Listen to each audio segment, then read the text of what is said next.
चलिए, तो 6.1 कर चुके हैं अपन कंप्लीट, ठीक है ना, देख चुके थे उसको अपन।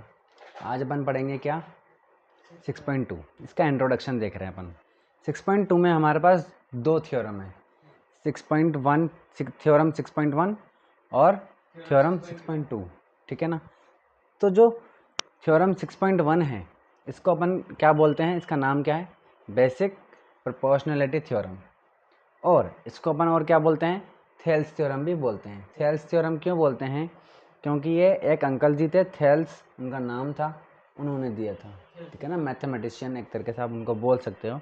तो उन्होंने दी थी ये थ्योरम, इसीलिए इस थ्योरम को अपन थेल्स थ्योरम भी बोलते हैं। और इसके अलावा क्या बोलते हैं, बेसिक प्रोपोर्शनलिटी थ्योरम, ठीक है ना। देखो, थ्योरम की एक प्रॉब्लम है, जब भी आप कोई सी भी थ्योरम पढ़ोगे ना, है ना, उनमें से मैक्सिमम थ्योरम ऐसी थ्योरम होती हैं कि अगर वो कुछ कह रही है तो उसका उल्टा भी पॉसिबल होता है। बात समझ में आ गई। अब जैसे कि अभी इसमें देखेंगे अपन, जैसे कि बेसिक प्रोपोर्शनलिटी थ्योरम है, तो अब इसका उल्टा भी पढ़ेंगे।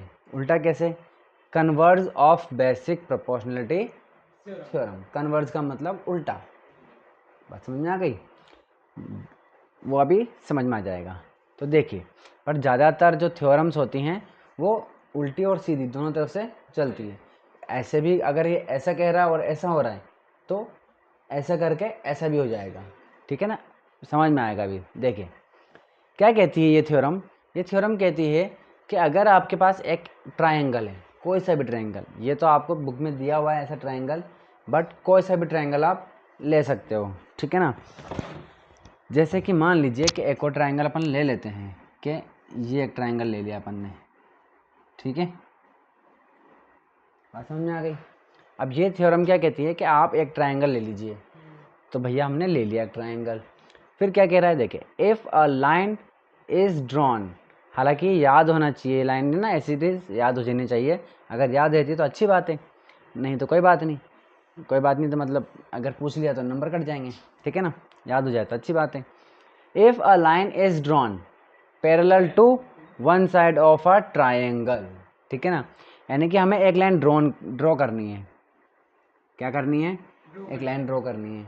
कहाँ पर करनी है भाई draw, one side of a triangle, parallel to one side of a triangle, ठीक है ना। यानी कि आपको ट्रायंगल की एक साइड लेनी है, कोई सी भी, वो आपकी इच्छा है। बात समझ में आ रही है। जैसे कि मैंने यहाँ पर लिख लिया एक ट्रायंगल ए बी और ये सी, ठीक है, ये एक ट्रायंगल ले लिया।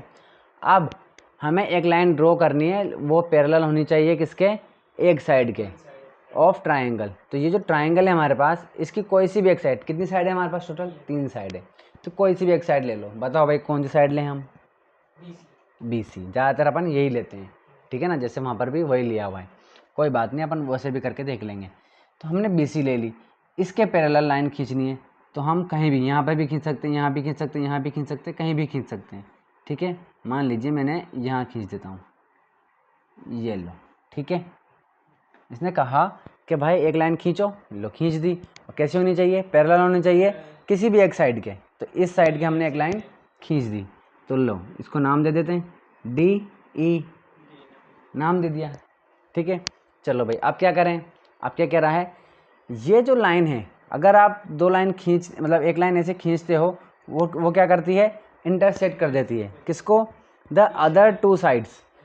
अदर टू साइड का मतलब क्या है, बीसी के अलावा जो दो साइड है, एक ये और एक ये, ए बी और ए सी, इसको क्या करेगी, वो इंटरसेक्ट करेगी। कर रही है कि नहीं कर रही है, कर रही है। देखो लाइन खींचने का मतलब ये नहीं है कि ये जो है बस यहीं पर ही अटक जाए, मे भी आप इसको आगे भी ये लो ऐसे भी कर सकते हो, है ना, ये इस तरीके से, ठीक है। तो ये क्या कर रही है, इंटरसेक्ट करेगी। अगर आपने एक लाइन खींची, ऐसे खींचने के इसके पैरेलल भी हो, और दो जो अदर दूसरे लाइन्स हैं ना, अदर साइड्स हैं, उनको इंटरसेक्ट भी करें, ठीक है ना। तो इसके पैरेलल भी है और दो साइड को इंटरसेक्ट भी कर रही है। चलो ये भी हो गया। अगर ऐसा होगा तो ये जो लाइन है वो क्या करेगी, डिवाइड कर देगी। किसको डिवाइड कर देगी, in the same ratio, same ratio में डिवाइड कर देगी। किसको डिवाइड कर देगी भाई? सेम रेशो में। जो टू साइड्स हैं ना जिनको वो इंटरसेक्ट कर रही है, जिन साइड को वो इंटरसेक्ट कर रही है उन्हीं को डिवाइड कर देगी सेम रेशो में। कैसे भाई? क्या मीनिंग हुआ इसका? मीनिंग ये हुआ कि इनको इंटरसेक्ट कर रही है, इस ए बी को इंटरसेक्ट किया कहाँ पर? डी पर। ऐसे को इंटरसेक्ट किया कहाँ पर? ई पर। ठीक है ना? तो सेम रेशो में डिवाइड कर दिया। इसका मतलब जहाँ पर डिवाइड किस में किया? ए डी में और बी डी, ए ई और ई सी। ठीक है, तो जो इनका रेशो आएगा, रेशो क्या? जैसे कि ये A D upon B D, ठीक है, और इसका जो रेशो आएगा ए ई अपॉन सी ई। ठीक है, तो इसका रेशो और इसका रेशो दोनों क्या होंगे? इक्वल होंगे। बात समझ में आ गई? अगर आपको ये कहानी याद ना हो तो क्या करना है? ऐसा एक ट्रायंगल बना लेना है। इसको लिखना चाहोगे तो और क्या करना है? ये ट्रायंगल बना करके ये लिख देना है गिवन, कि भाई क्या गिवन है? कि डी ई जो लाइन है वो पैरेलल है किसके? बी सी के। ठीक है, अगर ऐसा हुआ तो ये हो जाएगा, क्या हो जाएगा? Then this A D upon D B is equal होगा किसके? A E upon E C के। सेम रेशो जो निकलेगा वो सेम होगा। बात समझ में आ गई? अगर ये 2/3 है या 3/2 है तो ये भी कितना होगा? 3/2 ही होगा। बात समझ में आ गई? ये फर्स्ट थ्योरम हो गई। ठीक है ना? चलिए अब देखते हैं अपन इसका कन्वर्ज। ठीक है ना? इस थ्योरम का उल्टा। इस थ्योरम का उल्टा करने का मतलब क्या हुआ? इस थ्योरम का उल्टा करने का मतलब ये हुआ कि अब इन दोनों को उल्टा कर दो, बस समझ में आ गई? इसको उल्टा करने का मतलब है यहाँ पे लिख देंगे गिवन और ये कर देंगे देन। ठीक है, ऐसे ऐसे ये गिवन है, ठीक है, और ये देन, और ये देन फाइंड नहीं करना है। देन का मतलब ये होगा। ठीक है ना? फाइंड तो अपन जब अपन इसको प्रूव करेंगे तब करेंगे। ठीक है, तो देखो इस कन्वर्ज में क्या हो जाएगा? अभी पूरा लिखेंगे। अभी यहाँ पर मैं थोड़ा सा अंदाज़ा दे रहा हूँ आपको। ठीक है ना? इसमें क्या होगा कि जैसे अपन ने पहले लाइन खींची थी इसके पैरेलल, सबसे पहला काम ये किया था, पैरेलल इसके होनी चाहिए भाई साहब। अगर इसके पैरेलल खींच रहे हो तो जा करके रेशो इक्वल होगा। यहाँ पर क्या करना है? एक लाइन खींच दो आप, तो ऐसे खींचनी है कि ये रेशो क्या हो जाए? इक्वल हो जाए। लाइन ऐसे खींचनी है कि इन दोनों का रेशो क्या हो जाए? इक्वल हो जाए। अगर ऐसा हो गया तो ये लाइन 100% आप बिना सोचे समझे समझ लो कि ये तीसरी साइड के क्या होगी? पैरेलल होगी। पैरेलल बनाओगे तो ये सेम रेशो बना देगा, और अगर सेम रेशो में डिवाइड करके बनाओगे तो वो पैरेलल हो जाएगी। अगर थोड़ी सी भी टेढ़ी मेढ़ी हुई तो ये रेशो ही बिगड़ जाएगा, वो रेशो भी सेम नहीं आएगा। बात समझ में आ गई? चलिए, जैसे कि इसका क्या मीनिंग हुआ? इसका मीनिंग ये हुआ कन्वर्ज का कि भाई हमारे पास एक ट्रायंगल है। क्या है? ट्रायंगल है। ठीक है, मान लेते हैं कि ये जो ये ए, ये बी और ये सी। ठीक है, मान लेते हैं कि ये जो है 10 सेंटीमीटर है। कितनी? 10 सेंटीमीटर। और मान लेते हैं कि ये कितना मान लेते हैं इसको?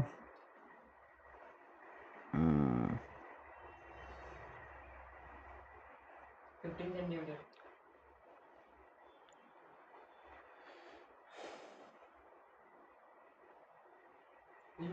20 सेंटीमीटर मान लेते हैं। कितना? 20 सेंटीमीटर मान लेते हैं। ठीक है, इस तरीके से। तो अब आपने क्या किया कि यहाँ से लिया 7 सेंटीमीटर। कितना?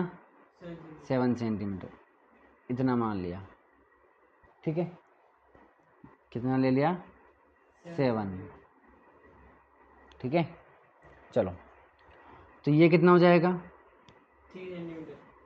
3 सेंटीमीटर। ठीक है, अब आपने इसको, इस पॉइंट को अपन बोल देते हैं डी पॉइंट। क्या बोल देते हैं? डी पॉइंट है ये। ठीक है ना? तो AD अपॉन BD कितना आ रहा है? AD कितना है अपने पास 7, BC कितना है 3, ठीक है। तो रेशो कितना आ रहा है 7/3 का रेशो आ गया, ठीक है। चलो अब सेम रेशो लेते हुए अपन क्या करेंगे, इसका भी एक पॉइंट ले लेंगे BD है भाई, देखो क्या लिखा है BD है वो, ठीक है ना। अब देखो इसको आप, वैसे तो मैंने इसको बना भी गलत रखा है, इसको अगर अपन डबल करेंगे तो ये डबल हो जाएगी ऐसे, इस तरीके से 20 सेंटीमीटर है ना ये, तो ये ऐसे हो जाएगी, ठीक है। चलो अब सेम रेशो लेना है। सेम रेशो का मतलब देखो ये 10 है, ये 20 है, डबल है, इसका मतलब 7 का डबल कितना कर लेंगे 14, ठीक है ना। ये ले लो यहाँ पर इस जगह पर, तो ये यहाँ से लेकर के यहाँ तक कितना हो जाएगा 14 सेंटीमीटर, ठीक है। और ये कितना हो जाएगा 6 सेंटीमीटर, ठीक है। चलो अब अपन ने निकाल लिया कितना भाई, क्या निकाल लिया, अच्छा ये D है तो इसको क्या मान लेते हैं E। चलो तो अपन ने निकाल लिया क्या AE, रुको, हाँ जी, AD अपॉन BD कितना आया था अपना 7/3, ठीक है। इसी तरीके से AE अपॉन EC, ये क्या है C है ये, तो CE ले लो। AE कितना है 14, CE कितना है 6, CE कितना है 6 है। चलो 2 की टेबल से कट जाएंगे ये 7 टाइम और ये 3 टाइम, तो कितना आ गया 7/3, ठीक है। तो इसका मतलब AD अपॉन BD इक्वल हो गया किसके AE अपॉन CE के। अब अगर अपन इन दोनों को मिला दें, इस वाले E पॉइंट को, ठीक है, इस लाइन को अपन ने क्या कर दिया मिला दिया। क्यों मिला दिया, या E कैसे पता चला, क्योंकि हमने रेशो सेम लिया था, तो रेशो सेम लेकर के हमने इन दोनों को मिला दिया। तो जैसे ही आप मिलाओगे ना, तो आप न चाहोगे तो भी ये लाइन इसके क्या बन जाएगी पैरेलल बन जाएगी। और ये वाली बात कौन बोल रहा है, कन्वर्ज ऑफ BPT बोल रही है। बात समझ में आ गई, कन्वर्ज ऑफ, इसको शॉर्ट में अपन BPT भी बोलते हैं, BPT, ठीक है ना। तो कन्वर्ज ऑफ BPT बोलती है ये लाइन कि अगर आप कोई भी दो साइड ले लेंगे और उनका सेम रेशो लेकर के डिवाइड कर देंगे, और फिर अगर आपने लाइन खींची तो वो इसके क्या होगी पैरेलल होगी, क्या होगी पैरेलल होगी। ये लाइन कन्वर्ज ऑफ BPT बोलती है। और BPT क्या बोलती है कि अगर आप इस किसी भी एक लाइन के, चाहे इसके ले लो, चाहे इसके ले लो, चाहे इसके ले लो, कि आपने अगर किसी एक साइड के क्या करा पैरेलल लाइन खींची, ठीक है, तो वो बाकी के दो साइड्स को क्या करेगी इंटरसेक्ट तो करेगी सही, ठीक है, सेम रेशो में डिवाइड कर देगी, ये BPT कहती है, ठीक है। चलिए तो कन्वर्ज ऑफ BPT देख लेते हैं।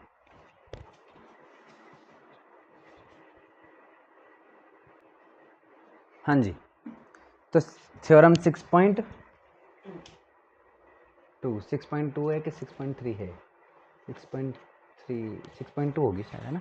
इससे पहले क्या पढ़े थे अपन ने 6.1 ही तो पढ़ी थी, सही है फिर, है ना। तो थ्योरम 6.2 क्या है, कन्वर्ज ऑफ BPT, ठीक है, बेसिक प्रोपोर्शनल थ्योरम। क्या बोलती है, जो कि अपन समझ चुके हैं ऑलरेडी।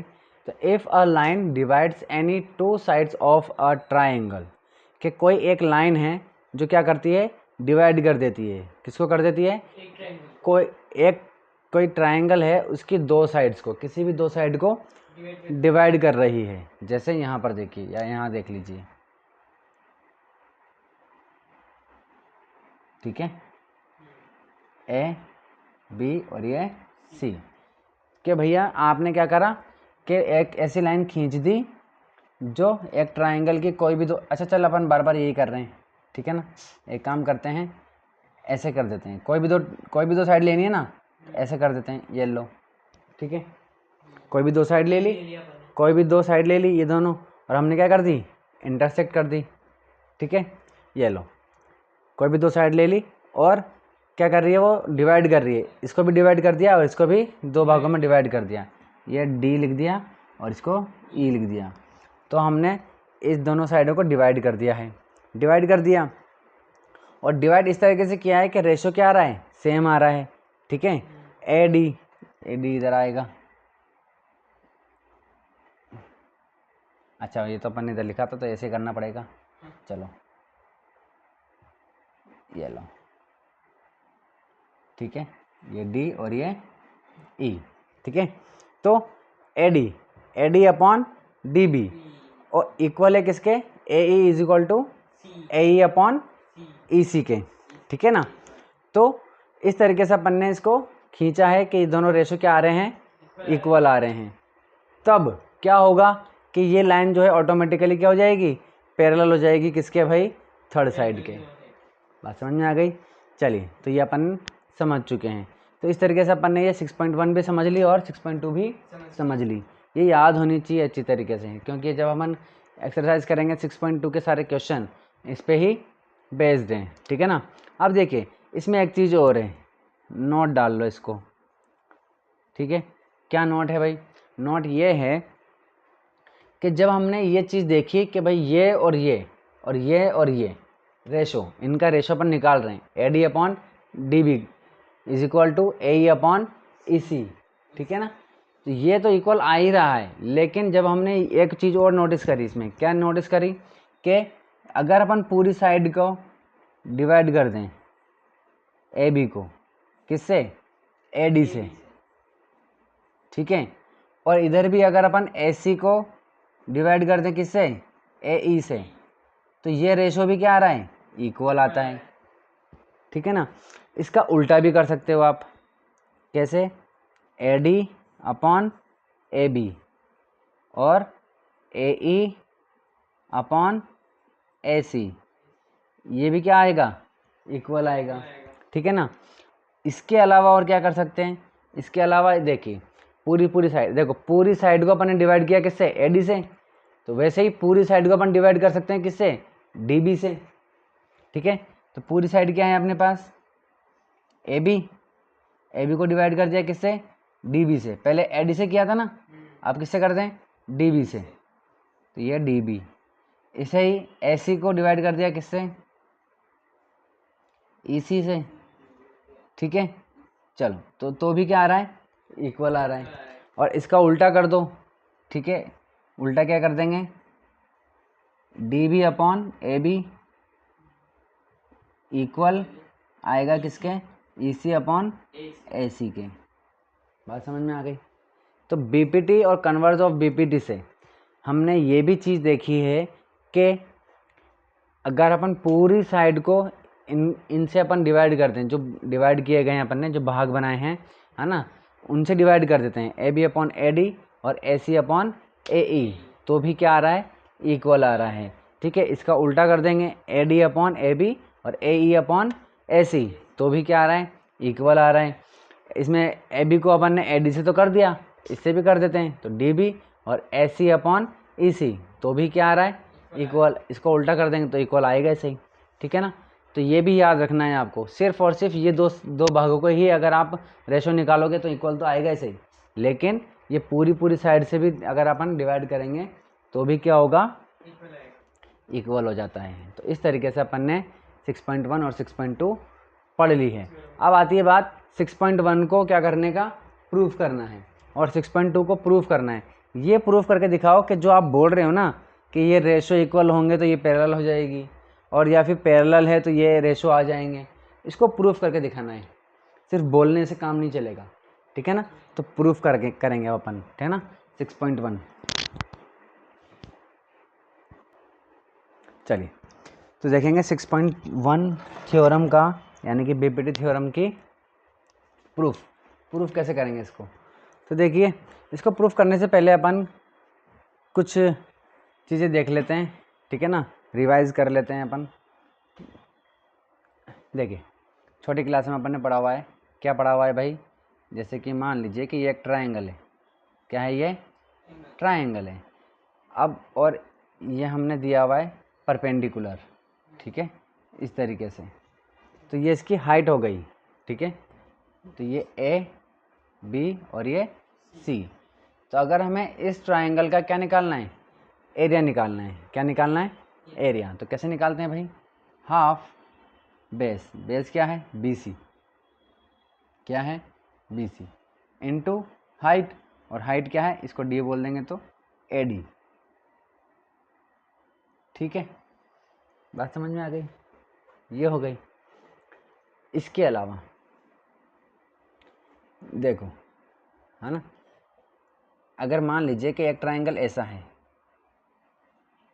ठीक है, ए बी और ये सी।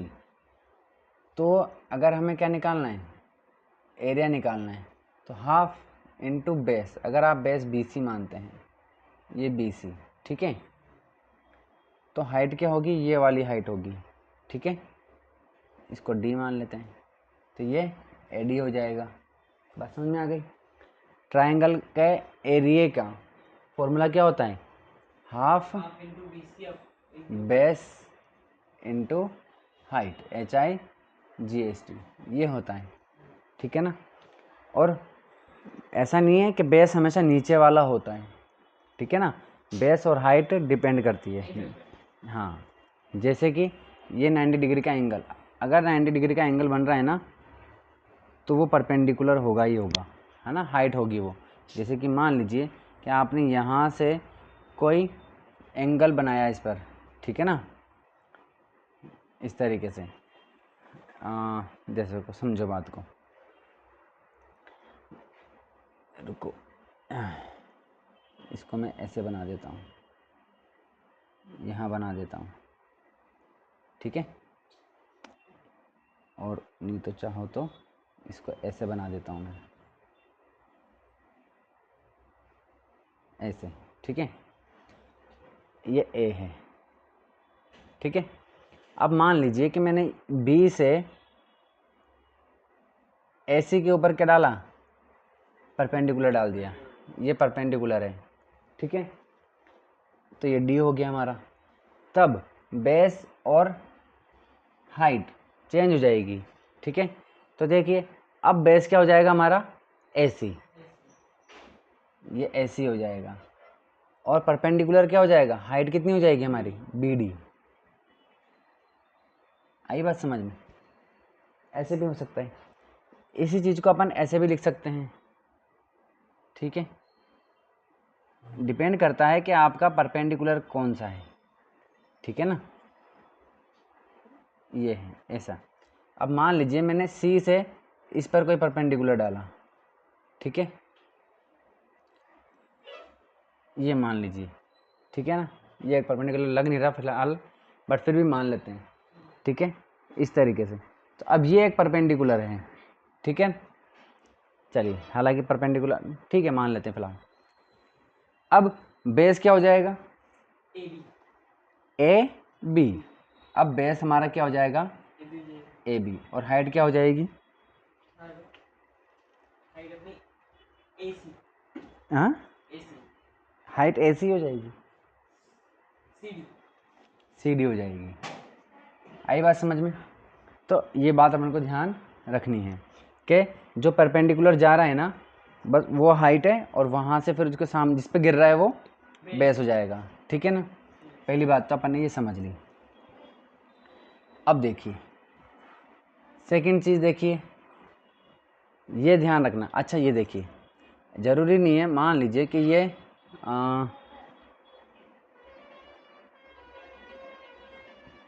हमारा मान लीजिए कि ये ट्रायंगल है, ठीक है, ए बी और ये सी, ठीक है। इसमें ये कंफर्म कर दिया गया है कि आपको बेस बी सी ही लेना है। क्या लेना है, बी सी ही लेना है। Half into base, base fix कर दिया, क्या बी सी ही लेना है, ठीक है। तब परपेंडिकुलर कैसे मिलेगा हमें, हाइट कैसे मिलेगी, तो देखो ए और डी हाइट हो जाएगी। डी कहाँ है, क्या डी किस जगह पर आएगा, ए सी के बीच में नहीं, अगर ए सी के बीच में आएगा तो वो तो परपेंडिकुलर थोड़ी होगा, परपेंडिकुलर तो एकदम सीधी लाइन होती है, ठीक है ना। तो देखो यहाँ से आपको इस जगह पर एक परपेंडिकुलर डालना पड़ेगा, ठीक है। ये है हाइट, ठीक है ना, और ये डी है, ठीक है।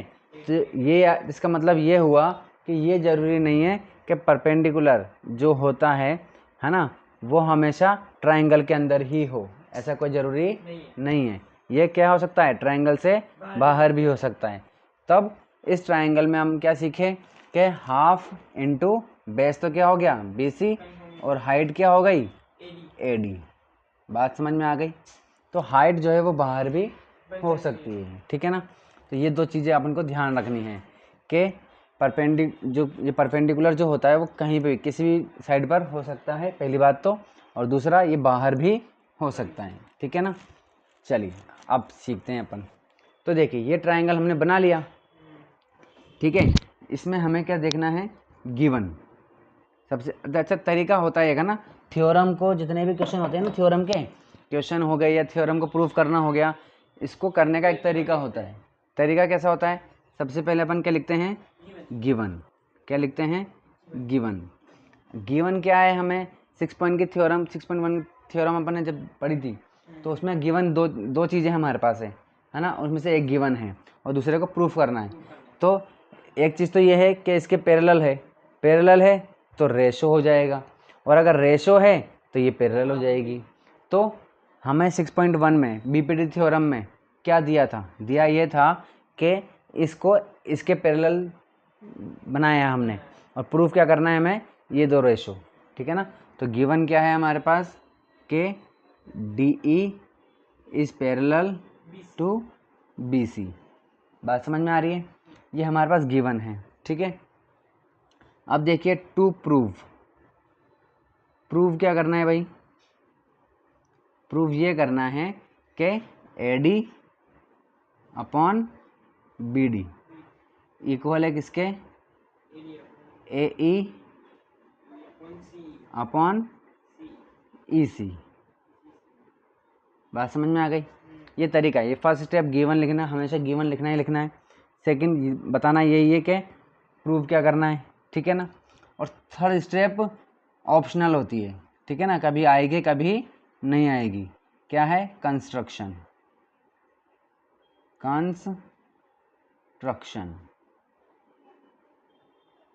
ठीक है भाई।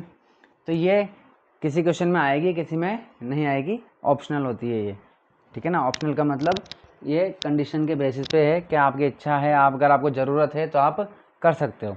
कंस्ट्रक्शन का मतलब क्या, क्वेश्चन है तो बस इतना ही दिया है आपको डायग्राम कि एक ट्राइंगल है, एक लाइन है जो कि इसके पैरेलल है, बस, ठीक है ना। अब हमें कंस्ट्रक्शन, इसको चीज़ को प्रूव करने के लिए हमें कंस्ट्रक्शन करना पड़ेगा। कंस्ट्रक्शन क्या करना है इसमें, देखिए पहला कंस्ट्रक्शन तो ये है कि हमने पॉइंट D से क्या किया, हमने एक परपेंडिकुलर खींच दिया, किसके ऊपर, AC। इसको AE बोल सकते हैं और AC भी बोल सकते हो, ठीक है ना। तो ये एक परपेंडिकुलर खींच दिया। दूसरा, इसी पॉइंट से इस पे भी हमने क्या कर दिया, एक परपेंडिकुलर खींच दिया, ठीक है। चलिए अब इससे हमने, इस पॉइंट से हमने इस पर एक परपेंडिकुलर खींचा है, ठीक है। तो किस लाइन पे खींचा, AD पे भी खींच सकते, बोल सकते हो, और AB पे भी। लेकिन अगर आप AB बोलते हो तो AD भी आ जाएगा, AD बोलते हो तो मे भी वो AB, हाँ AB भी आ जाएगा, ठीक है। चलिए इसी तरीके से हमने यहाँ पर क्या किया, ज्वाइन किया है, किसको, E को B से, ठीक है। E को B से हमने ज्वाइन कर दिया, और इसी तरीके से हमने ज्वाइन कर दिया किसको, D को C से, ठीक है। चलिए अब इनको इन दो नए पॉइंट आए हमारे पास, इनको नाम दे दें P और Q। इसको दे देते हैं P और इसको देते हैं Q, ठीक है। चलिए RS किसको दोगे, है ना। चलिए तो देखिए इसमें हमने दो कंस्ट्रक्शन किया। फर्स्ट, अब देखो पहले तो इसको अपन ने, इनको लिख देते हैं अपन, ज्वाइन किया है किसको, D को C से, और ज्वाइन किया है किसको, E को B से, ठीक है ना। तो ज्वाइन किया हमने किसको, BE एंड BE हो गया और CD, इन दोनों को ज्वाइन कर दिया हमने, B और E को ज्वाइन कर दिया और C और D को ज्वाइन कर दिया। सेकंड हमने कंस्ट्रक्शन क्या किया भाई, सेकंड कंस्ट्रक्शन किया है हमने कि हमने ड्रॉ किया है। क्या किया? ड्रॉ, खींचा है हमने, ठीक है ना। तो क्या खींचा है भाई, देखिए डी, हाँ PE परपेंडिकुलर है ये, है ना, या EP है ना, EP परपेंडिकुलर है किसके? AB के, है ना। तो ये हो गया EP परपेंडिकुलर है किसके? इसको बोलते हैं परपेंडिकुलर, है ना। EP को परपेंडिकुलर है किसके ऊपर? AB के ऊपर। बात समझ में आ गई। और सेकंड देखिए, ये DQ परपेंडिकुलर है किसके ऊपर? AC के ऊपर, AC, ठीक है ना। चलिए लिख दिया हमने। अच्छा एक चीज़ और सीखिए, देखिए अभी अपन ने पढ़ा है ना कि अपन परपेंडिकुलर कैसे भी हो सकता है, ठीक है ना, अंदर भी हो सकता है, बाहर भी हो सकता है और किसी भी लाइन पर हो सकता है। ये देखा, ये अपन ने छोटी क्लास में सीखा था, ठीक है ना। एक चीज़ और देखिए जो अपन ने 9th क्लास में सीखी थी। क्या सीखी थी? कि देखिए कोई दो लाइन है हमारे पास जो कि दोनों की दोनों क्या है? पैरेलल है। क्या है? पैरेलल है। दोनों लाइनें क्या हैं? पैरेलल है। ये A और ये AB है, ये CD है, दोनों क्या हैं? पैरेलल है। अब हमने क्या किया, कोई दो पॉइंट फिक्स कर लिए, ABCD हो गया ना, ABCD, E और ये F, ठीक है, इस तरीके से। और यहाँ पर भी कोई दो पॉइंट फिक्स कर लिए अपने, ABCDEFG और ये H, ठीक है। अब अपन ने इस बेस किसी को भी मान, इसको बेस मान लेते हैं, ठीक है ना, EF को बेस मान लेते हैं। तो इसको बेस मानते हुए अपन ने एक ट्रायंगल ये बना दिया और इसी बेस को मानते हुए अपन ने एक और ट्रायंगल बना दिया। बात समझ में आ गई। दो ट्रायंगल हम हो गए हमारे पास, एक तो ये ट्रायंगल, ठीक है, ये वाला E और F और ये G, ठीक है। और इसी तरीके से एक और ट्रायंगल ये वाला, इसमें ये E F और ये G। तो इन दोनों ट्रायंगल में EF क्या है? कॉमन है, H। ये क्या है? H है। तो इन दोनों में EF क्या है? कॉमन है, यानी कि इन दोनों का बेस जो है वो सेम है। इसी को अपन ऐसे खड़ा कर देते हैं, मान लो इसको मैं ऐसे कर दूं, पलट दूं, ठीक है। तो ये कैसे बन जाएंगे? ये ट्रायंगल ऐसे बन जाएंगे,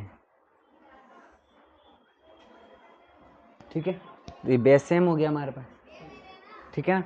तो 9th क्लास में एक थ्योरम पढ़ी थी हमने, क्या पढ़ा था कि कोई भी दो ट्रायंगल ऐसे हैं, ये दो ट्रायंगल ऐसे हैं यहाँ पर, ठीक है, ये और एक ये दो ट्रायंगल, अगर कोई दो ट्रायंगल ऐसे हैं जिनका बेस सेम हो, पहली बात क्या, जिनका बेस सेम हो, ठीक है। और सेकंड, दोनों ही सेम पैरेलल लाइन के बीच में बने हों, बिटवीन सेम पैरेलल लाइन, ठीक है। अगर कोई दो ट्रायंगल ऐसे हैं जिनका बेस सेम हो और दोनों के दोनों सेम पैरेलल लाइन के बीच में बने हों, तो देखिए ये और ये पैरेलल लाइन इन दोनों के लिए क्या है? सेम है। इन दोनों के बीच में बन रहा है, ये भी इसके बीच में बन रहा है और ये भी इसके, इन दोनों के बीच में बन रहा है, ठीक है ना। तो अगर ऐसी कंडीशन है तो भाई उन दोनों ट्रायंगल्स का एरिया क्या होगा? सेम होगा। आई बात समझ में?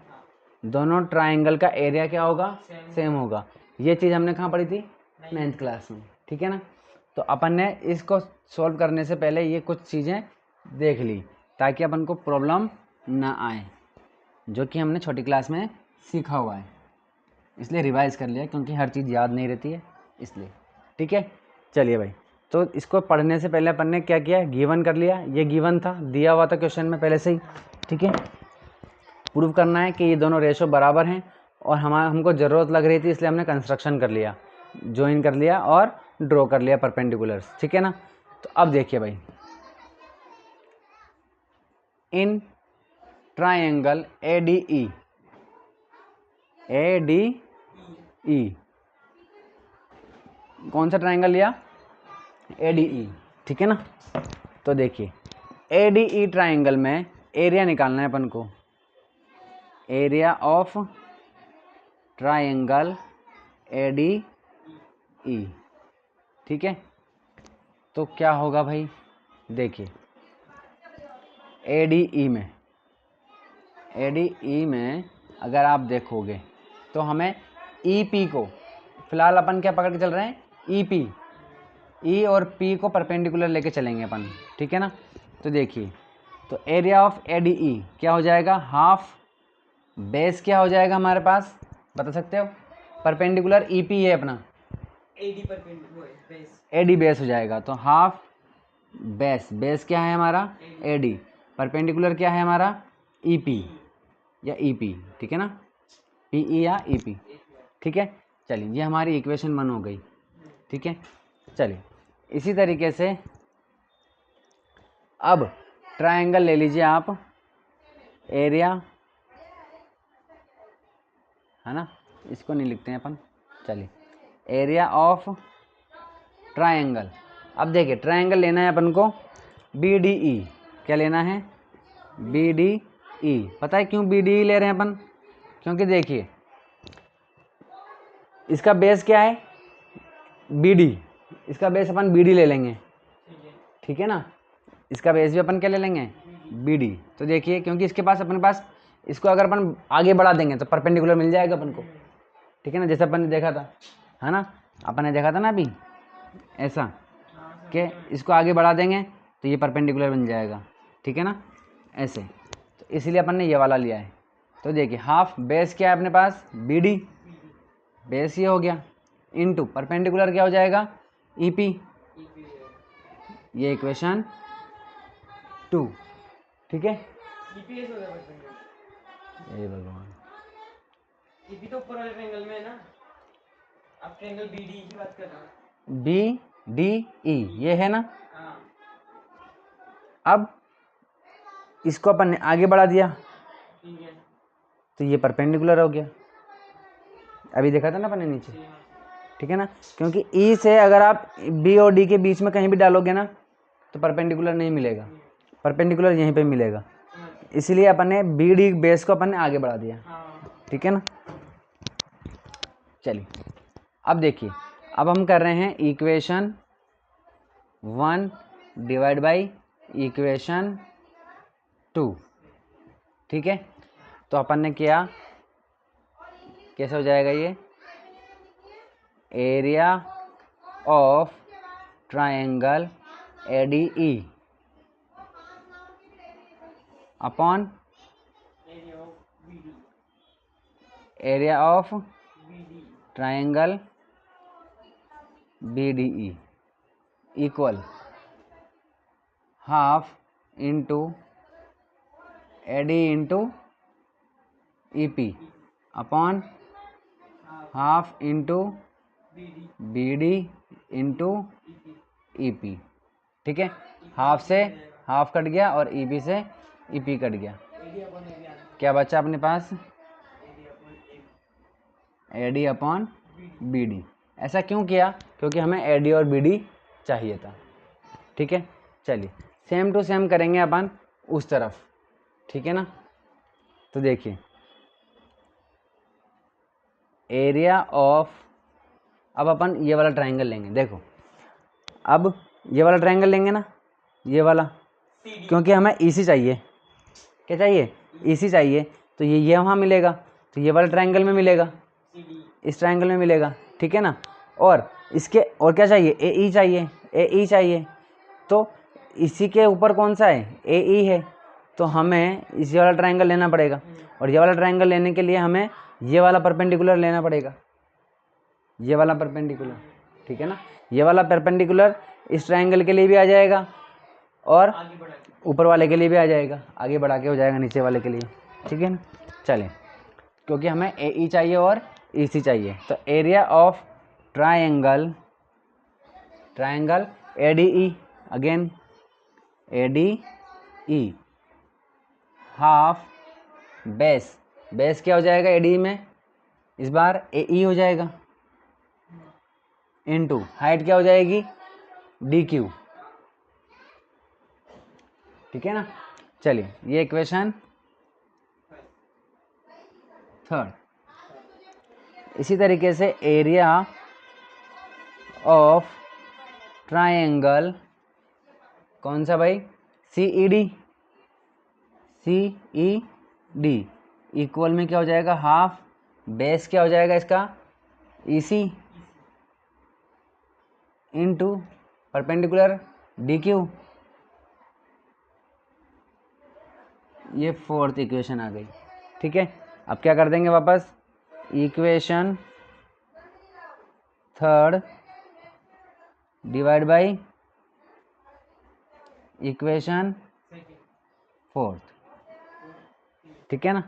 चलिए जब डिवाइड करेंगे तो क्या आएगा भाई, ठीक है, हाफ से हाफ कट जाएगा, डी कट जाएगा, ए अपन यहाँ लिख देता हूँ मैं, area of triangle A D E divide by area of triangle C E D equal में देखिए, अच्छा यहाँ पर देखिए यहीं कर देता हूँ मैं, है ना, तो ये हाफ से हाफ कट जाएगा, डी क्यू से डी क्यू कट जाएगा। ठीक है ना, क्या बचेगा, ए ई अपॉन ई सी, ए ई अपॉन ई सी। ठीक है, अब प्रॉब्लम क्या है, देखिए हमारे पास A D upon B D भी आ गया और ए ई अपॉन ई सी भी आ गया। ठीक है, अब आ रही है बात किसकी, इक्वल करने की। अब इस चीज़ को और इसको इक्वल करना है अपन को, ये प्रूव करना है। ठीक है ना। इक्वल कैसे करें भाई, तो देखिए इक्वल कैसे करेंगे, आप यहाँ देखिए area of A D E है, यहाँ पर भी area of A D E है, ये तो है ही सरी, दोनों इक्वल हैं। अब अगर अपन area of B D E और area of C E D इन दोनों को इक्वल कर दें तो ये वाला रेशो का इक्वल हो जाएगा। अगर ये दोनों इक्वल हो गए तो फिर ये दोनों भी इक्वल हो जाएंगे, क्योंकि ये दोनों एक दूसरे के इक्वल है। ठीक है ना। तो देखिए जस्ट अभी देखा था अपन ने, अभी सीखा था अपन ने, ठीक है, क्या सीखा था भाई, हमने सीखा था कि अभी देखा था ना अपन ने कि कोई दो पैरेलल लाइन्स हैं, इनके बीच में अगर कोई दो ट्रायंगल बन जाएं इस तरीके से और बेस सेम हो, ये बेस सेम है, तो बिल्कुल इस तरह से देखिए ये लाइन के दोनों क्या लाइन है, पैरेलल है, क्योंकि गिवन है हमें दिया हुआ है कि भाई लाइन तो पैरेलल है। इसके अलावा देखिए आप ये दोनों लाइन तो पैरेलल है और ये वाला ट्रायंगल और ये वाला ट्रायंगल में ये चीज़, ये लाइन क्या है, कॉमन है, यानी कि ये बेस है इसका, तो ये तो बेस हो गया। ठीक है, और ये दोनों लाइनें पैरेलल हो गई। ठीक है ना, तो दोनों पैरेलल लाइन के बीच में बना हुआ है और बेस सेम है। ठीक है, तो ये दोनों ट्रायंगल्स का एरिया क्या हो जाएगा, इक्वल हो जाएगा, है ना, बी डी ई का और सी ई डी का। ठीक है ना, तो हम लिख सकते हैं यहाँ पर, क्या लिख देंगे, we know that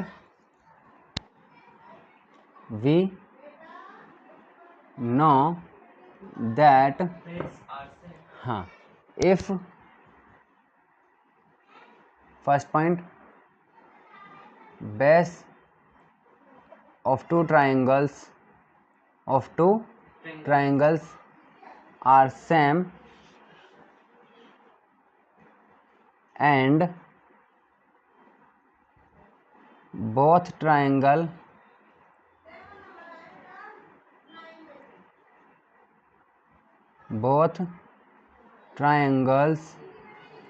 are between same parallel lines, then